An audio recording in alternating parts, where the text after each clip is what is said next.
when you interrupt your daily routine, whether it be taking a new route to work every morning, working in a different office environment, whatever it might be, you actually change like neurologically, you're changing the syntax there so that you are more receptive to new ideas, feel more motivated, feel more productive, feel more excited about things. So that's why vacations, I mean, that is why sometimes when we step away, I don't know about you, but I've had some of my brightest and biggest epiphanies when I book a massage appointment.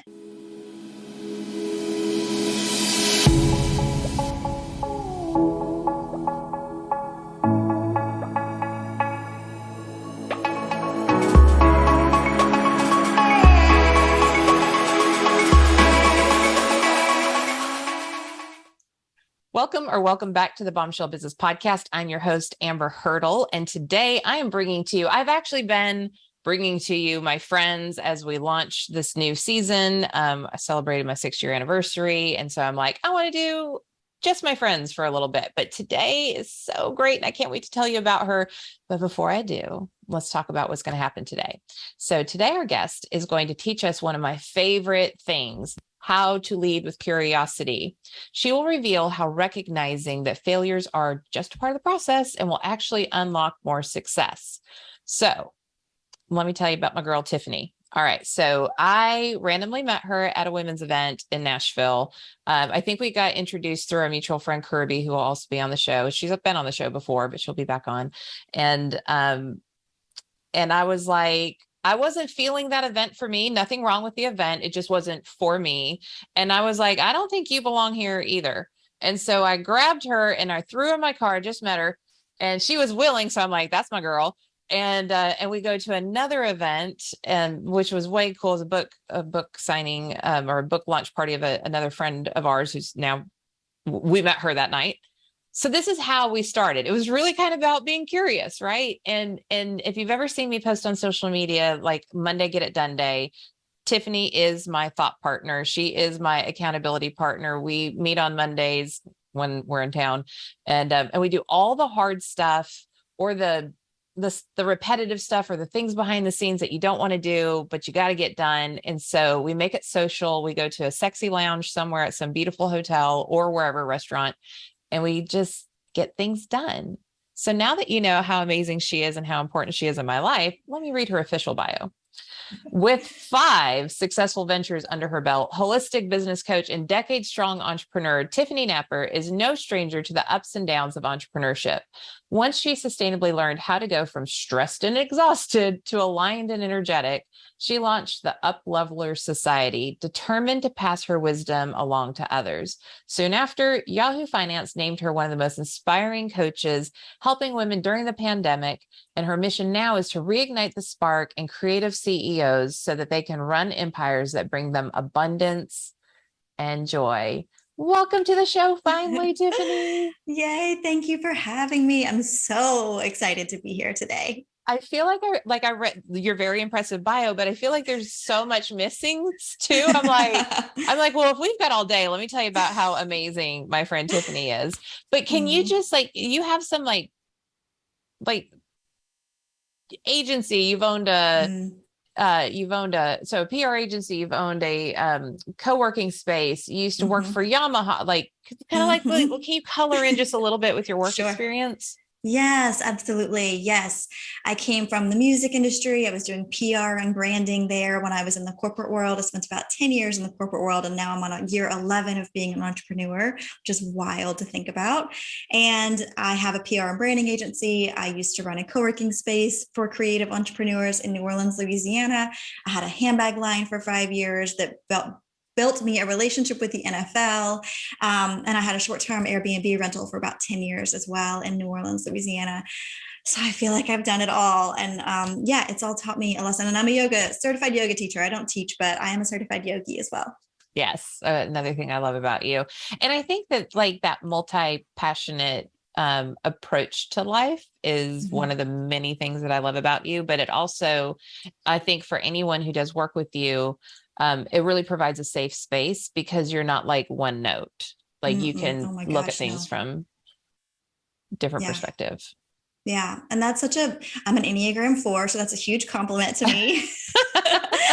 And I had a client recently tell me that. She was like, I have to tell you, Tiffany, I picked you because as my business coach, because I knew you wouldn't put me in a box, and I knew you wouldn't tell me this is the formula to follow. I knew you'd really let this evolve as it felt right for me. And that was the biggest compliment I'd ever heard. And I never really thought of myself that way, but it is true.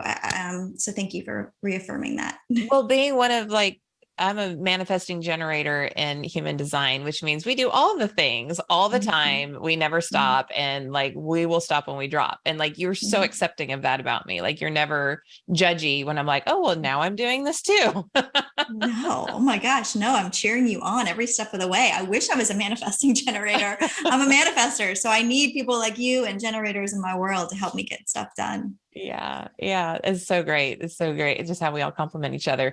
And then the other thing, that came to mind that I wanted to share before we really dive into the topic with our audience is you heard her say she does branding. Amber, you do branding. Are you competition? I mean, God, no. on paper.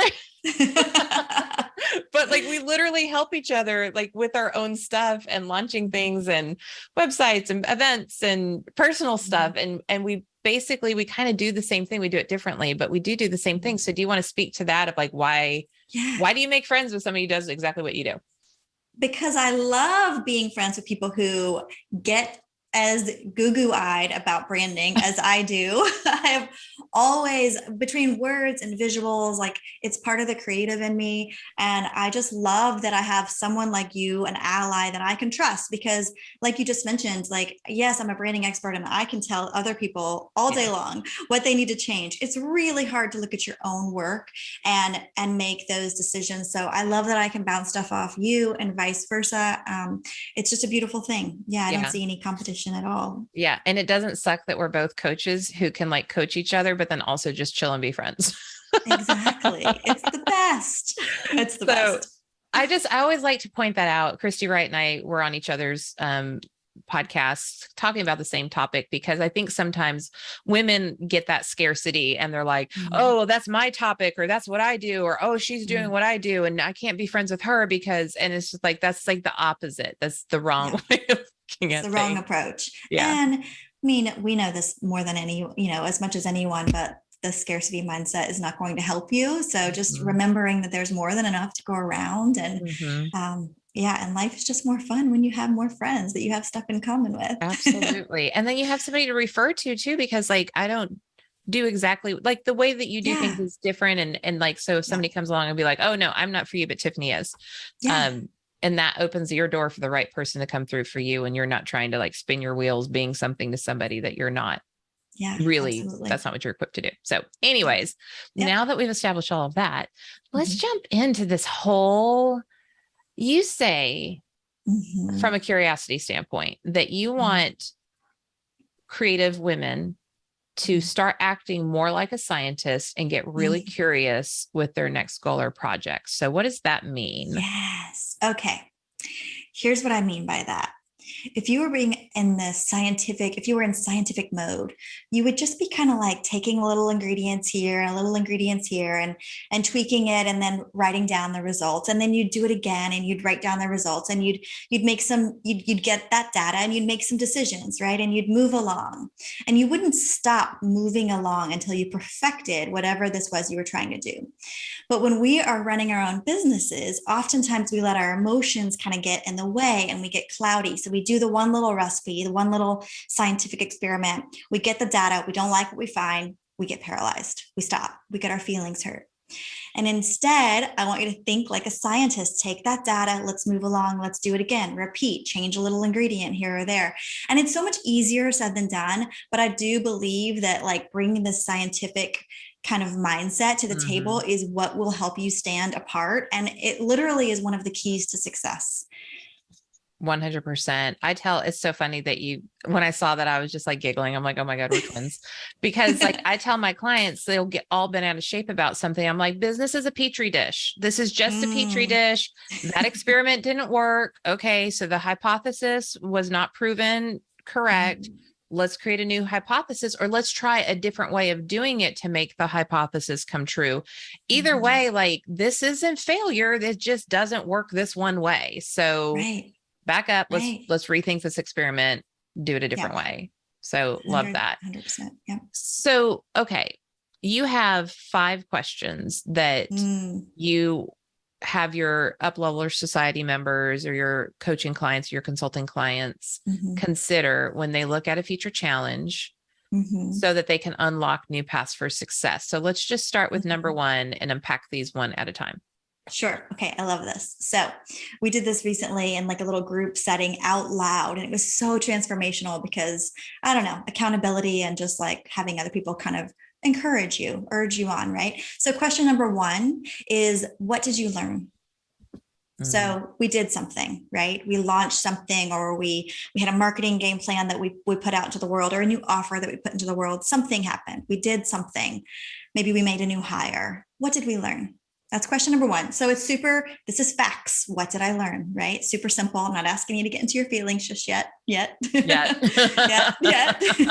What did you learn? That's question number 1. Okay. Yeah. Question number 2 let me pause there real quick. Go for it. I'm so sorry. When you have somebody who is already an emotional whirlwind and they're hard to kind of bring back home, and you're like asking what they learned and they're in that space, how do you get them to land to truly look at it from that perspective?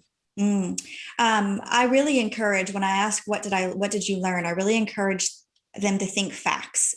Is that true? Is that proven? Do we know that to be true? So you can say that you learned that this didn't feel good to you. That's a fact. That could be a fact for you, but I don't want to go down a rabbit hole, if you will. So it's really more like, what did we learn? Well, we learned that we did this approach and we didn't quite hit our goal, or we learned that we took this approach and it felt a little like we were struggling through it. It felt a little laborious. It felt harder than we anticipated, whatever the results are, right? What did we learn? And try to just stick to the facts. Is it true? And if so, we'll put it on the list. Awesome. Love it. Okay. So number 2. Number 2 is, how much of that was within your control? It's a powerful one. How much of that was within your control? And so what are some examples of that? Like when you're helping somebody walk through this, like where do they find the differences? This is the one that usually unlocks the most, because sometimes if they are kind of stuck in their feelings about it, I'll use a concrete example. I had a client, we were working on hiring a new position, and it was a brand new position. So we had spent all this time kind of deciphering, who do we need on the team? What is that going to look like? Built out the job description, built out all the responsibilities, the goals, the requirements. And then we put it out into the world, and we were going through the hiring process, and we got stuck. And it got a little bit more complicated than she anticipated as far as finding the person that felt like the right fit. And it took longer than she had hoped. In her mind, she really thought this was going to be an easy fix, and she'd find this new person and it would be plug and play. And in reality, it was a weird market, and it took about 6 months to find the right person. So what did you learn? Well, we learned that maybe you were a little bit anxious to get this done. It didn't go like you'd wanted. It didn't go as quickly as you had wanted. But how much of that was within your control? Not a lot, right? Like, she had done all the things she needed to do. And at the end of the day, having the right person that felt good for her fall and come to the table and apply for the job, there's only so much she can do about that. There's only so many places she can advertise. And so when she really kind of released that tension and stopped trying to force it, the perfect candidate fell in her lap. So, how much of that was within your control sometimes is the biggest aha moment. Sounds a lot like romantic relationships too. When you quit needing the other tends to show up. So that's a good exercise of release. Yeah, absolutely. Okay, so what did you learn, and how much of that was within your control? And then what's number 3? Question number 3 is, what could or would you do differently next time? So we've gotten some data, right? We've expressed our feelings. Maybe we've acknowledged how much was or wasn't within our control. And now we can say, okay, cool. What would we do differently next time? If anything, what would we do differently next time? Yeah. So is that an area, because I know women especially, we tend to beat up on ourselves. And I even started doing it before this podcast. You're like, no. Yeah. Which is why you need to have friends like Tiffany in your life. But so like, what would you do differently next time, now I'm self-loathing, now I'm shaming myself, that how do you pull people out of that and get it into more of a productive, empowering space? Yeah. So if we use that same example of my client who had, was hoping that she would find that perfect candidate faster than she did, what would we do differently next time became I would release that pressure on myself and I would be okay with it taking a little bit longer and I would breathe and I would trust. So that's the positive component of it, right? Like I would stop feeling like, oh no, it's got to happen right now. And because it's not happening right now, I've made a bad decision. I would put the brakes on that mentality. And instead I would just trust.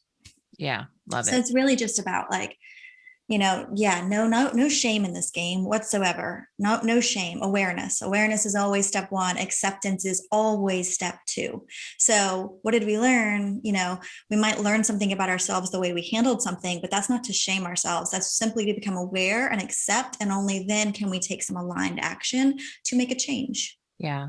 It's interesting that you use that word because like whether I'm talking to my son or somebody, in my inner circle, I'm very cautious. In fact, I had to apologize to my son the other day. I didn't yell at him. I didn't do anything horrible, but it's always my goal. And I tell people this, I want to bring this to your awareness and I don't want to make you feel small. I just want to bring it to your awareness and let's talk through it. And when I brought something to his awareness, I was, again, didn't raise my voice. I wasn't ugly, but it was I feel like the way that I said it could have left room for shame.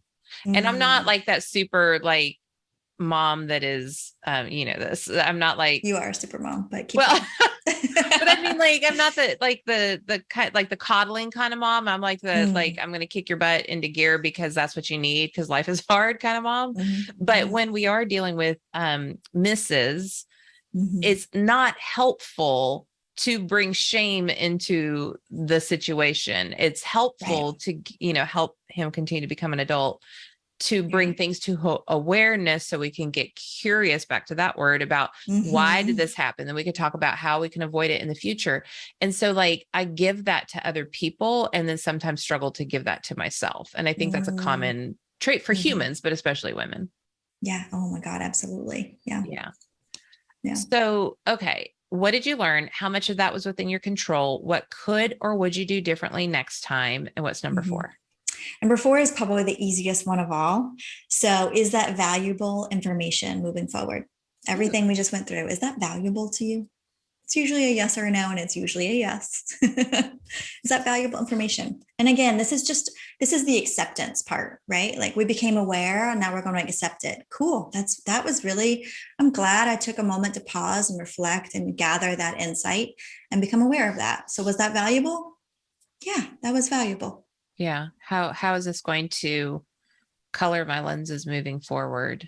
Yeah. And now I'm telling on my son, but the follow-up conversation, because I felt like I had the need to apologize to him. And we were talking through just his summer and moving forward and things like that. And he was like, well, this didn't go according to plan. And that was the thing, was okay, well, what did you learn? And how are you going to take that information? I'm super proud of you. I'm so glad that you did that. I know it didn't work out the way that you wanted it to, but me being almost 43 years old compared to your 19 years old, I see the value in these lessons, and I see where this is going to take you.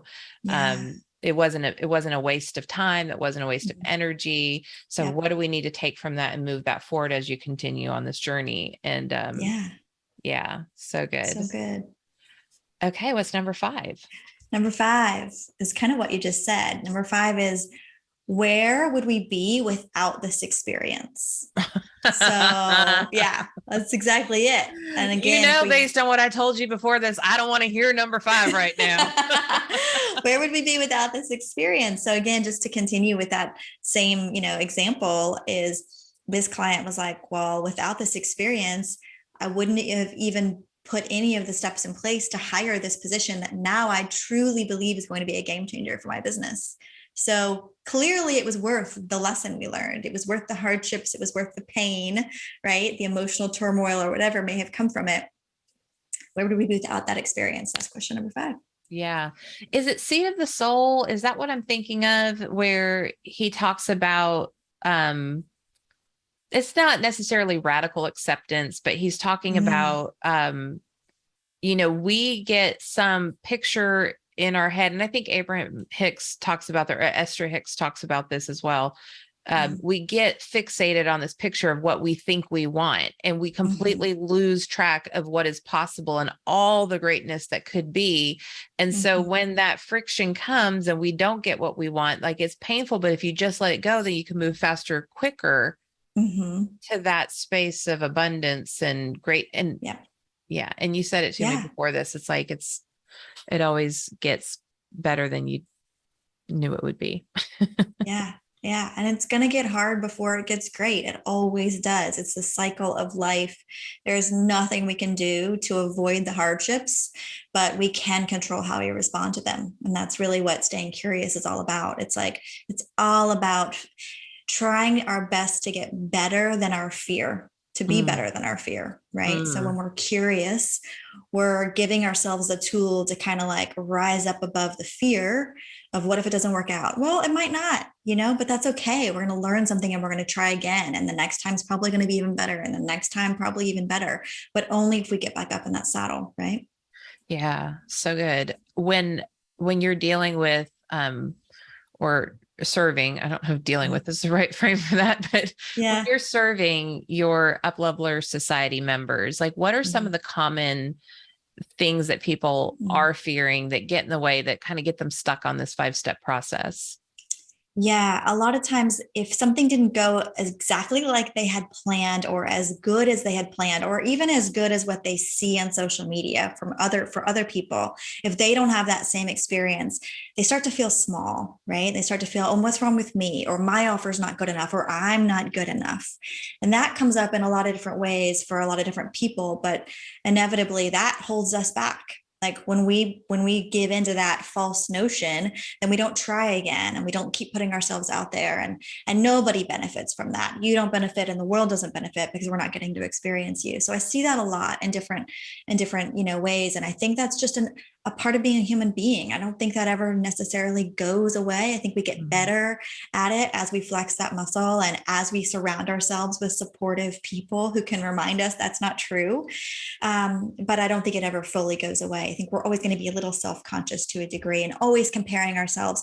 And honestly, we're always going to be one step ahead of ourselves because we're always going to have a dream of where we want to be, and we're never going to be there yet. Mhm. Like, think about it. You're all, even if you reach the height of where you think you want to be right now, by the time you reach that, you'll have a new goal. And Mhm. you're always going to have this thing ahead that you want to be and you're never going to be there. And that's the definition of imposter syndrome. You're going to Mhm. feel like an imposter because you're not where you want to be yet, but really you might be in this like beautiful spot that you dreamed about 10 years ago. So I feel like it's just a lesson that we and a muscle that we have to flex over and over and over again, and surround yourself with people who are there to kind of remind you like, hey, you're doing great, like you're doing great. Also So known as Tiffany, Brittany, and Kirby. yeah, you're doing great. Yeah. The constant cycle of affirmation. Yeah. Yeah. So that is, I know, I don't think I've ever even referenced Abraham Hicks in my podcast ever, but I'm going to for the second time because I love how she frames it. It's what you said is what I know. But when I think of her saying around this, like, I just kind of get calmed down a little bit because, we're overachievers, perfectionists type A 100%. personalities. Uh-huh. Yeah. And it's a blessing and a curse. But she says, you can't get it wrong because you're never going to get there. And I'm just Mm, like, that so is good. so freeing. So good. So good. Yeah. Yeah. And I tell my members that, and my clients, I always say, when you can get comfortable with being one step behind where you want to be and really enjoy that space, Yeah. that is when you'll have met success. That is when you'll feel true inner peace and happiness. When you can get really comfy in that space, that's one step behind where you want to be. Because, like she said, we're never going to get there. Yeah.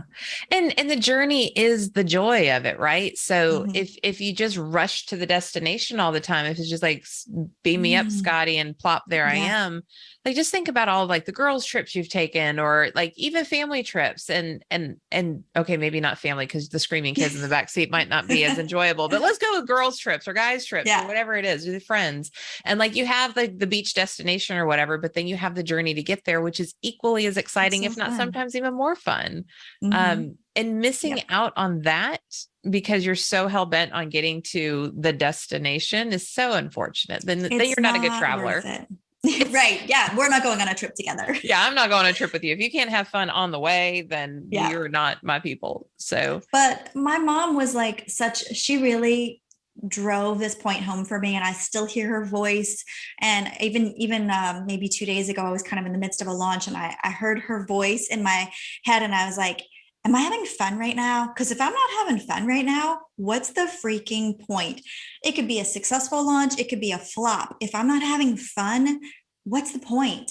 And I think that, it's hard, but I think if you can start to just have that little inner voice, if you want my mom, you can call her. yeah. Just Also say, a is bad it? mama jamma female entrepreneur. Yeah, she is. She's taught me a lot of really great lessons. But yeah, like I'll never forget, I was in the middle of a big launch and I was stressing out and it was impacting everything. And I wanted so badly to rise above it and be bigger than better than that. I knew better, right? In my mind, I knew better, but I couldn't energetically harness the joy and the fun that I wanted to feel. And she was just like, if it's a flop, are you having fun? And if it's a success, are you having fun? And if you're not having fun right now, then like, what can we do right now to make it so that you're having fun? So now if I'm doing a launch, I try to pack my days of that launch with things that'll make me feel good, whether it's taking myself out to like one of my favorite restaurants for lunch or booking a spa day or something that just lets me remember like, this should be fun. Yeah. Yeah. Because it's our choice. So whether you're listening and you're an entrepreneur or you're listening and you're a leader in an organization, you have agency. You Mm-hmm. have agency over your company if it's yours, and your team members and your customers and the whole brand experience. If you work Mm-hmm. for a company, you have agency over your P&L, you have agency over your team members, you have agency over the strategic direction of your department or whatever it is that you're overseeing. And Mm-hmm. so like don't focus on the whirlwind that's going on around you. Just focus on what you personally have agency over, and that's where you Mm-hmm. can plop in those fun pieces. I mean, that's Yeah. what you and I do. We're like, Yeah, oh, you have agency. Even if you work for a company and you're running meetings, you have agency over how that meeting is run for the that's most right. part. Like you get to decide what's on the table, how you start the meeting, how you end the meeting. Like if there's music playing when people walk into the room, like all of that is within your control. So make it fun. But You'll be again, we're all like looking amazed. around going like, oh, do I look professional enough? It's like, Mm. do you? Do you? Do you? And I Yeah. think, our whole concept of our Monday get it done days, which PS everyone is actually a half a day because we're both crazy busy. And so as much as we would love to It's commit an true. entire day, not necessarily the wisest thing for everything else that has to get done. But that is us taking agency. It's us saying like, Yeah. this really blows. I don't like doing these very administrative tasks. I don't like doing these monotonous tasks. I don't like doing the things that that's not my wellspring. Okay, so how can I create a wellspring? I go hang out Mm-hmm. with my friend. I can change my environment. I can mix things Mm-hmm. up. We could have awesome coffee drinks or teas or whatever that we do. And then that just shifts the whole, like we're not sitting at our computer by ourselves doing this work that we hate doing. Right. Yeah, absolutely. It's a That game alone. changer. And it also like scientifically, and I don't know all the words because I'm not a scientist, newsflash, but they also say that like when you interrupt your daily routine, whether it be taking a new route to work every morning, working in a different office environment, whatever it might be, you actually change like neurologically, you're changing the syntax there so that you are more receptive to new ideas, feel more motivated, feel more productive, feel more excited about things. So that's why vacations, I mean, that is why sometimes when we step away, I don't know about you, but I've had some of my brightest and biggest epiphanies when I Mm, book a massage appointment Or I'm in the shower. How many people have great ideas when they're in the shower? Well, that's because you're not distracted Right. by anything else. And the only thing you can hear is your own thoughts. And guess what? You probably have some really good ones in there, but Yeah. you got to make time to let them be heard and change things up and shake things up and figure out how to make things more fun. Yeah, that's so true. My long walks that I started during COVID, like that was so much was birthed on those walks because it was Yep. just like just me and my headspace could just calm down. There was Yep. no distraction. I was just walking, heart rate up at a nice pace, but not crazy. I'm not dying. Mm-hmm. And that is such an important part of my process now, to be able to harness that creative side. So, Mm-hmm. Yep. well, So good. before we get to all the different Yes. ways that we can find you, and I know you've got, y'all, I don't know, it's not in here because it's on my mirror in my vanity, your sticker. I just, Aw. I mean, she is a coach for creatives, but she's hella creative herself.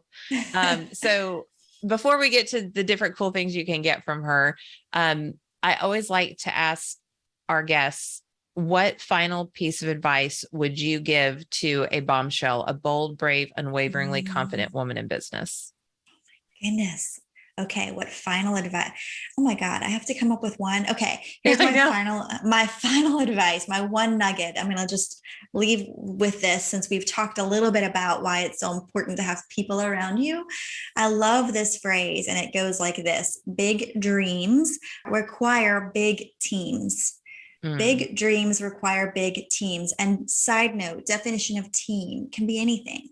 It could be your little inner circle, this camaraderie that Amber and I have alluded to a few times, our little girl circle we have. It can be a membership like she and I both have, or a coaching program. Or it can be a team, your literal team around you, your COO, your CMO, your VP of marketing, whomever, right? Your VAs, whatever. But just remember that you're not supposed to do it solo. So when you put everything on your own two shoulders and you wonder why it's so heavy, that's mm. why. Yeah. Yeah. Oh, so good. Absolutely agree. So, um, one of the things that you can get from Tiffany is empowering affirmations for leaders. And we will Mm-hmm. put that in the show notes. But in case you're like, oh, I want to do it right now, it is bit.ly, so bit.ly/CEO affirmations. And again, I'll just tell you, this is a person who makes things beautiful. And so I think you're really going to enjoy that. You can find her at tiffanynapper.com, TIFFANYNAPPER.com. Mm-hmm. And then you can book a session with her. I'm assuming this is like a complimentary like discovery session, at bit.ly, so bit.ly/work with Tiffany Napper. I keep saying Napper. I'm Napper. It sorry. is Napper. You're It is right. Napper. Did I say? Yeah. Okay. So I'm just like, what am I doing right now? Okay. This is what happens when you do 38,000 podcasts in the same week. And then you're like, I don't even know my best friend's last names. It's fine. Here's the thing though. I want you to know about the Up Leveler Society.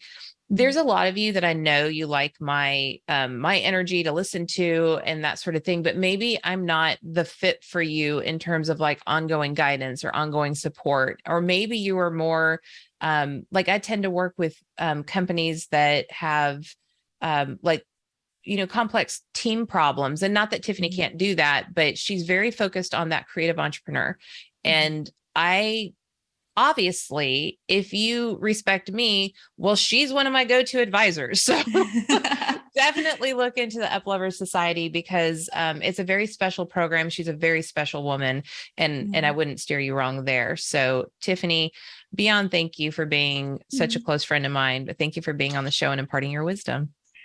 Thank you for having me. And I miss you from afar. I can't wait for our next GSD day. I know, I know.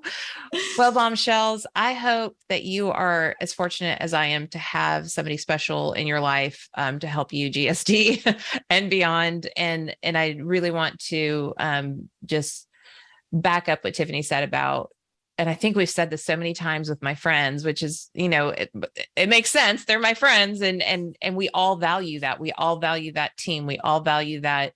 Let's have each other's back. Let's empower each other. Let's be there when things suck, and let's be there when it's time to celebrate, because Bombshell, that there are those people out there who get upset when you win, who can't find it in them to tell you good job and celebrate you. And so you have to surround yourself with people like Tiffany who will be that with and for you. So make sure that you subscribe on YouTube if you're a YouTube watcher, or subscribe wherever you listen to podcasts. Leave a rating and review so the algorithm tells other women like, hey, this is what you should do.